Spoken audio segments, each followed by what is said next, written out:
नमस्कार। आज मैं फिर आपके सामने अपराध की एक और घटना लेकर आया हूँ। आज के अपराध की घटना भी हालिया है, बिल्कुल हाल फिलहाल की नहीं लेकिन हालिया है। प्रदेश आज का राजस्थान, जिला है बाड़मेर। बाड़मेर में एक थाना है गिराब, जहाँ पर कुम्हारों की ढाणी के एक गांव हरसाड़ी में 11 जुलाई 2025 को सुबह सुबह करीब 7 बजे कंट्रोल रूम से एक सूचना आई। वहाँ ये बताया गया कि गांव में एक महिला की चारपाई पर हत्या हो गई। इसी बीच गांव के 4-5 आदमी थाने पर पहुंच गए।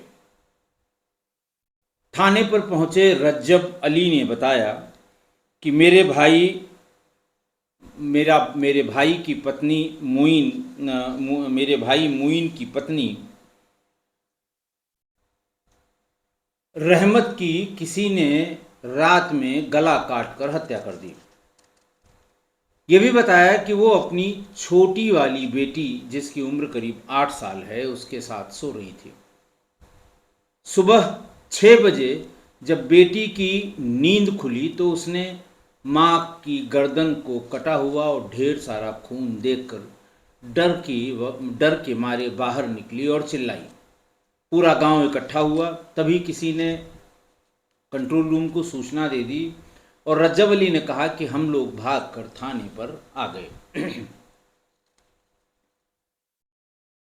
खैर, पुलिस फौरन मौके पर पहुंच गई। देखा, रहमत जिसकी उम्र 34 साल थी, उसका गला कटा हुआ था।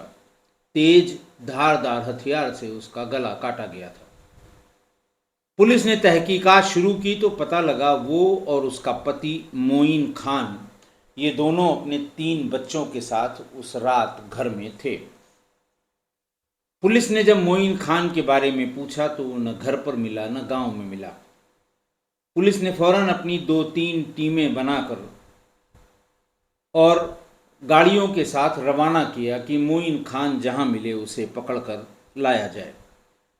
गिराब थाने के थानाधिकारी देवी सिंह ने बताया कि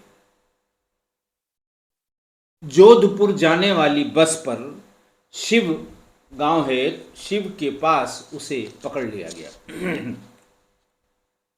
उसे थाने पर लाया गया। हल्की फुल्की जो पूछताछ होती है, विशिष्ट श्रेणी वाली,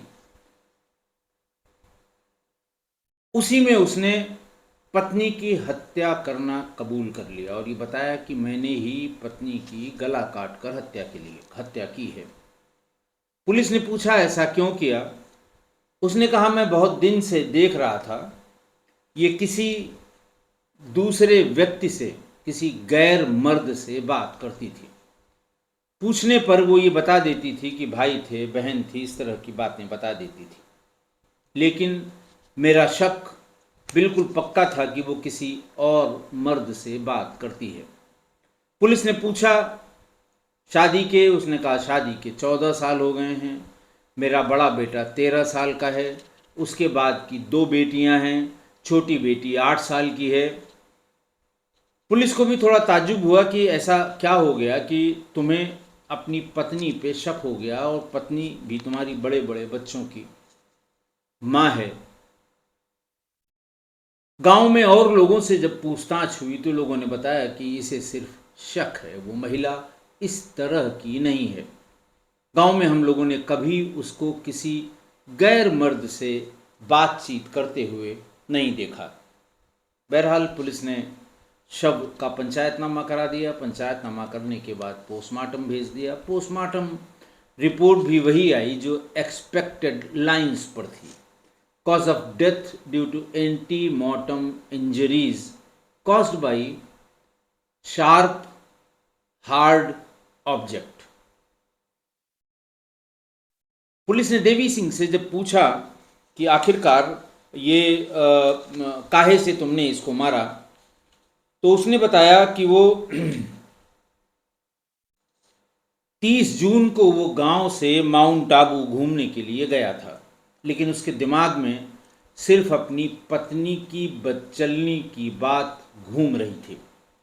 वापस लौटते समय वो जब सिरोही पहुंचा तो वहां सिरोही की प्रसिद्ध तलवारों की तमाम दुकानें हैं। उसने उनमें से एक दुकान में सिरोही की उन तलवारों की को देखा, परखा, जांचा और एक तलवार खरीद ली।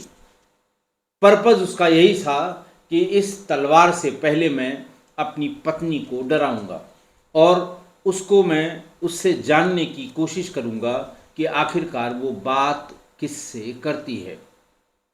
ये लेकर वो वहां पर पहुंच गया।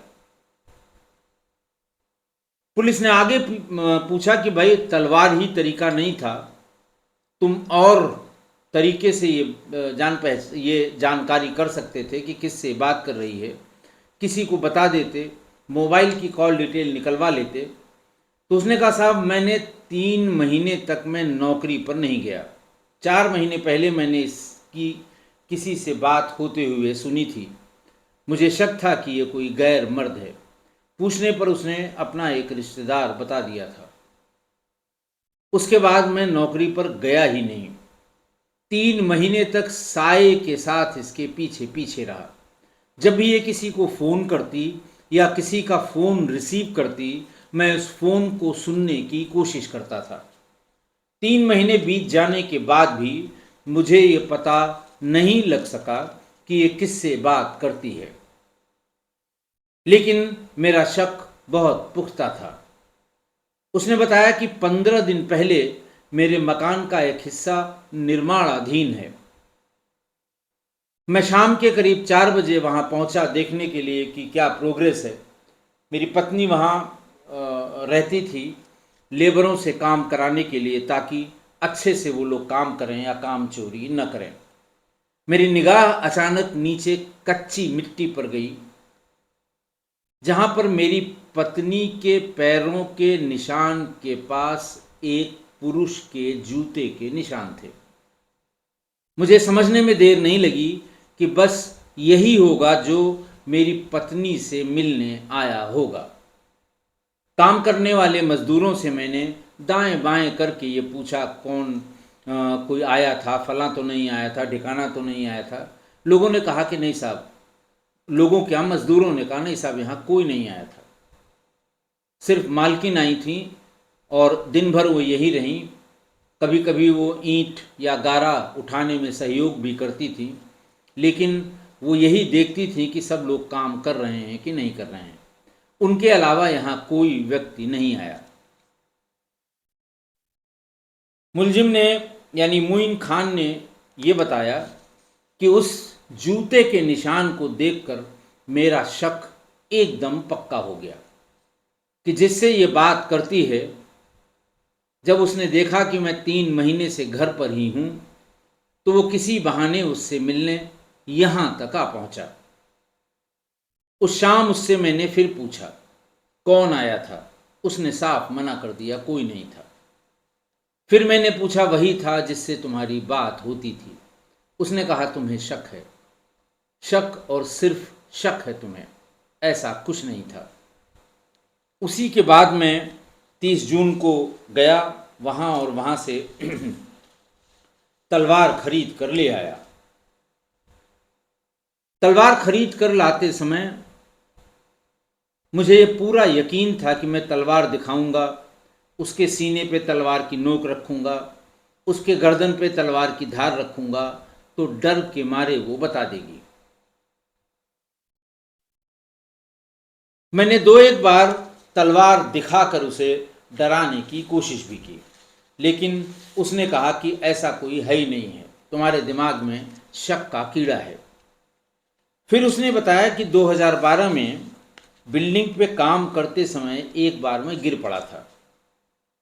तब उसके सिर पर, तब मोइन के सर पर चोट आ गई थी और उसके बाद उसका बहुत दिनों तक इलाज चला, लेकिन पिछले 2 साल से वो कोई दवा नहीं ले रहा था।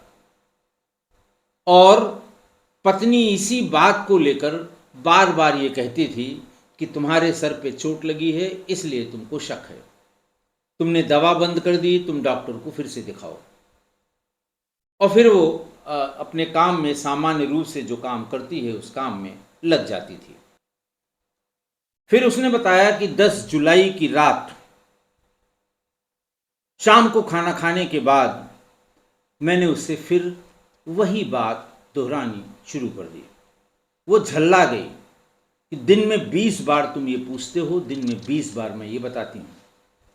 कल तुम मेरे साथ डॉक्टर के यहाँ चलना, डॉक्टर तुमको यही कहेंगे कि तुमने दवा क्यों बंद कर दी।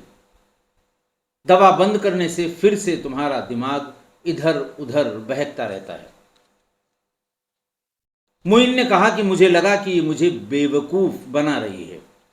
मेरे इस चोट और चोट के बाद हुए इलाज और इलाज के बाद जब मैं सामान्य हो गया उसको भी ये दिमाग में असर होना बताती है, चोट का असर होना बताती है और मुझे बेवकूफ़ बना रही है। रात करीब 3 बजे मैंने वो तलवार निकाली। मेरे दिमाग में यही था कि ये कभी नहीं बताएगी, लिहाजा मैंने तलवार को पूरी, जिसको वो कहते हैं पूरे दम से, पूरे जोर से सोती हुई अपनी पत्नी रहमत के गर्दन पर चला डाली। एक ही वार में वो लगभग अलग हो गई गर्दन उसकी। इंश्योर करने के लिए कि वो मर जाए, दूसरा वार भी मैंने उसके ऊपर कर दिया। पुलिस भी ये बात सुनकर हैरान थी कि ऐसा भी क्या शक, और महीनों से, 3 महीने से चलने वाला शक, जिसमें इसने अपनी पत्नी की हत्या कर दी। ग्रामीण बताते हैं कि रहमत के 3 बच्चे हैं, 2 बेटे और 1 बेटी। बड़ा बेटा 13 साल का है और छोटी बेटी 8 साल की है। इन तीनों बच्चों का अपनी माँ से ज़्यादा लगाव था, क्योंकि पिता हमेशा माँ को किसी न किसी बात को लेकर परेशान करता था और ये सभी बच्चे अपनी माँ की तरफ जैसे वो कहते हैं माँ की साइड लिया करते थे, माँ की तरफदारी किया करते थे। देवी सिंह ने कहा कि उसकी इन सब बातों से थोड़ा यकीन कम हो रहा था, लेकिन उसको गिरफ्तार किया गया, जेल भेजा गया और 2 दिन की पुलिस कस्टडी रिमांड भी ली गई।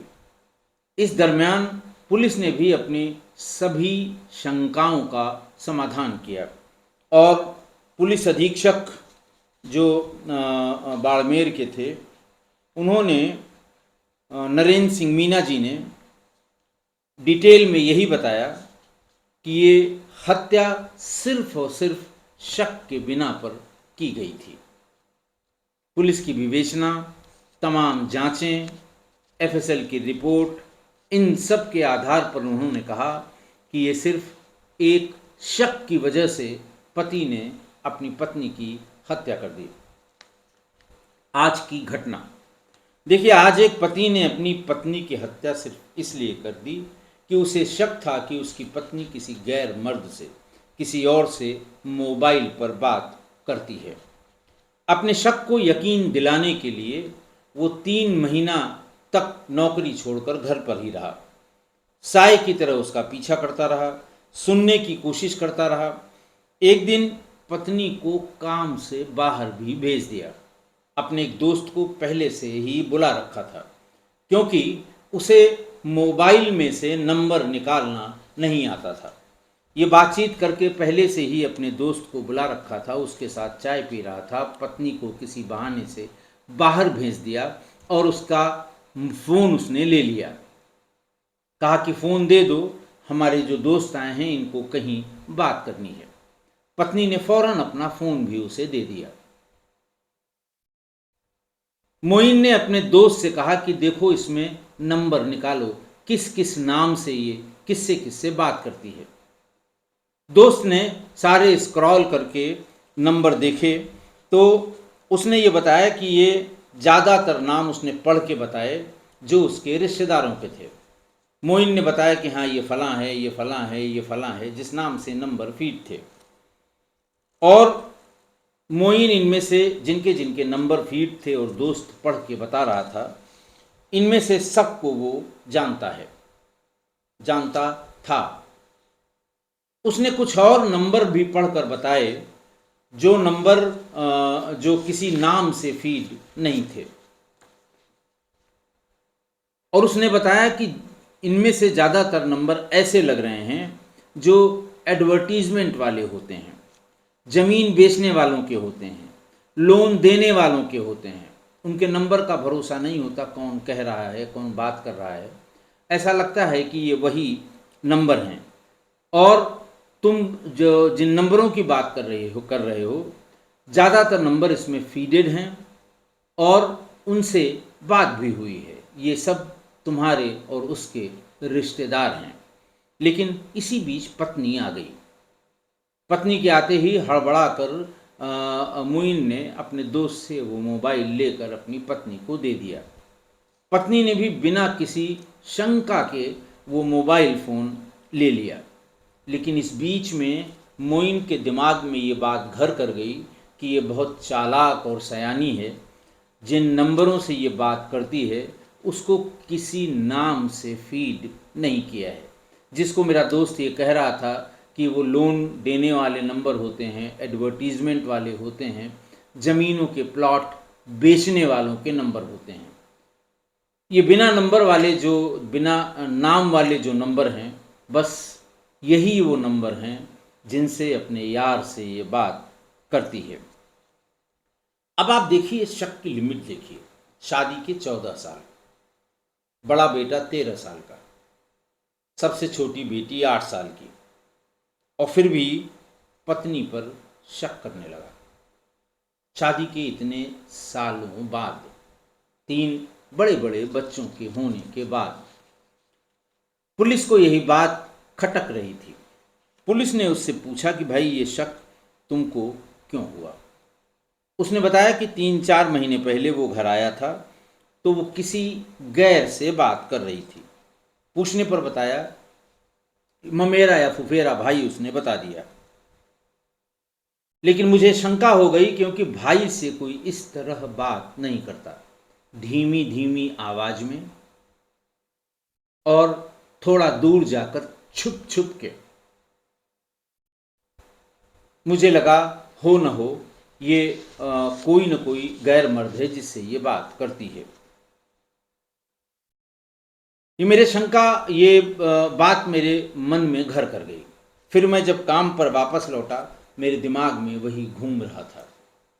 फिर बातचीत में संगी साथियों ने अलग अलग रेफरेंस में ये बात बताई, और कुछ ने बताया कि मैंने तो अपनी पत्नी का मोबाइल ही छीन लिया है। किसी ने बताया कि मैं अपनी पत्नी का मोबाइल रिचार्ज ही नहीं कराता हूँ क्योंकि ये मोबाइल बहुत खराब चीज़ है। घर में जब बीवी अकेली होती है, उसने मतलब दोस्तों ने आपस में बातचीत में बताया, वो इसके रेफरेंस में नहीं, अपनी अपनी बातों के, कि जब वो अकेली होती है और फ़ोन उसके हाथ में होता है तो कोई न कोई दोस्त वो बना लेती है जिससे वो दिन रात बात करती है, और बात ही बात में फिर सब कुछ हो जाता है, मिलने जाती है या वो मिलने आता है। और एक स्वीपिंग स्टेटमेंट भी दोस्तों के बीच में ये दिया गया कि सभी औरतें जिनके मर्द लंबे समय से बाहर रहते हैं वो यही करती हैं। मुइन ने ये बात अपने रेफरेंस में अपने दिमाग में बिठा ली कि हो न हो ये मेरे लिए ही या मेरी जैसी सिचुएशन के लिए ये लोग बात करते हैं। उसी दिन मैंने ये तय कर लिया कि अब मैं घर जाऊंगा और पता लगा के छोड़ूंगा कि वो कौन है जिससे मेरी पत्नी बात करती है। पुलिस ने कहा, भाई दोस्त हैं, हंसी मजाक में तमाम लोग तमाम तरह की बात करते हैं, आखिरकार ये शक करने का आधार तो नहीं था कि किसी ने कह दिया तो तुम्हें अपनी पत्नी पर शक हो गया। तो उसने कहा, साहब 15 दिन पहले एक घटना हुई कि मेरे घर का एक हिस्सा निर्माणाधीन है, उसमें कुछ कंस्ट्रक्शन का काम चल रहा है। मैं सवेरे सवेरे जब मजदूर आते हैं तो उनके साथ काम पर निकल जाता हूँ, और दोपहर बाद मेरी पत्नी जब खाना बना कर ले आती है और बताती है कि खाना तैयार हो गया है, तो मैं बच्चों के साथ खाना खाने बैठ जाता हूँ। तब तक पत्नी उन मज़दूरों का काम देखती है कि कोई काम चोरी तो नहीं कर रहा है, काम चल रहा है कि नहीं चल रहा है। तब तक मेरी पत्नी ये सब देखती है। मैं थोड़ा आराम करके शाम को 4 बजे के आसपास वापस उस कंस्ट्रक्शन की साइट पर आता हूँ।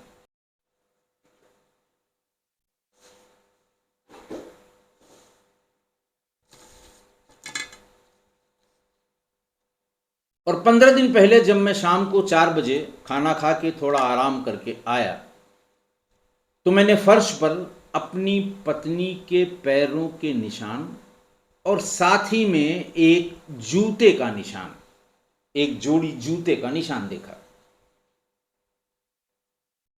मेरे मन में तुरंत ही आया कि हो न हो ये वही आदमी है, वो जूता पहनकर मिलने आया था जब मैं आराम कर रहा था और मेरे आते ही वो भाग गया। मैंने काम कर रहे 3 मजदूरों के सबके पैर देखे, किसी के पैर में जूते नहीं थे, सब नंगे पैर काम कर रहे थे। मेरी पत्नी भी वहाँ रहती थी तो नंगे पैर ही रहती थी, क्योंकि तमाम सामान वहाँ बिखरा पड़ा रहता था।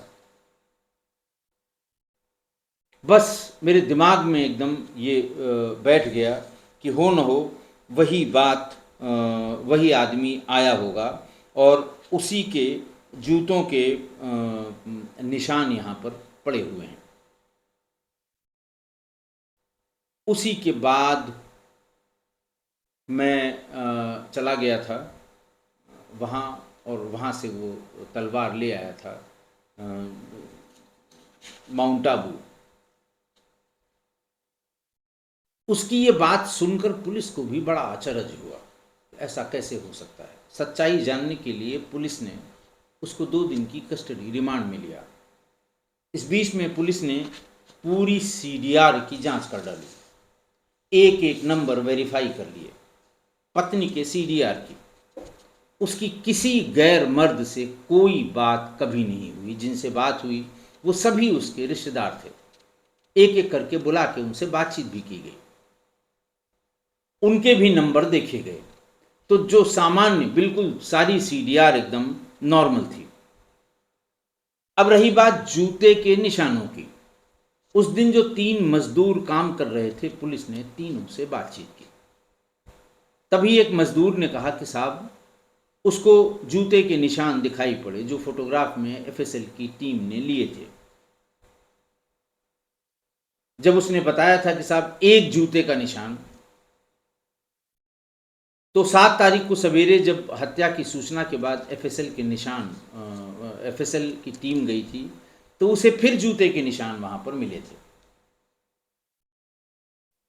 उससे मोइन से पूछा गया कि इसी तरह के, बोले हाँ साहब यही थे, देखिए अगर आज मिला है आपको इसका मतलब वो आज भी आया था। पुलिस ने उन जो लेबर थे, वो जो मजदूर थे, उनको वो जूते के निशान दिखाए। उनमें से एक मजदूर बोला साहब ये तो मेरे जूते के निशान हैं।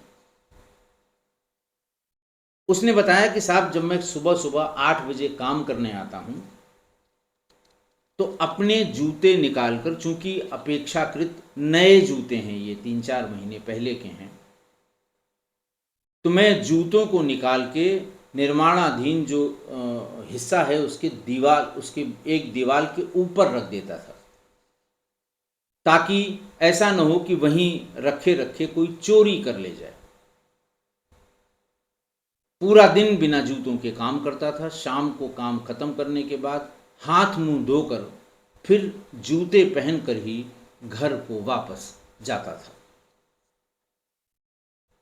तब पुलिस को कोई शंका नहीं रह गई कि सिर्फ शक की बिना पर मोइन ने अपनी पत्नी की हत्या कर दी। मैं बार बार कहता हूं, कई घटनाओं में बताया है कि शक का कोई इलाज नहीं है। शक मर्ज ही ऐसा है, हो जाए शक तो फिर हो ही जाए, कोई इलाज नहीं है। किसी कवि ने 2-4 लाइनें इसी शक पर लिखी हैं, मैं चाहता हूं आप भी सुन लें कि शक का नहीं इलाज कभी शक मत करना, शक का नहीं इलाज कभी शक मत करना, रिश्ते हो मोहताज कभी शक मत करना, संबंधों के पीछे से शक छुरी चलाती और करती रिश्ता साफ, कभी शक मत करना। आशा है आप मेरी इस बात से सहमत होंगे। आज के लिए इतना ही। बहुत बहुत धन्यवाद।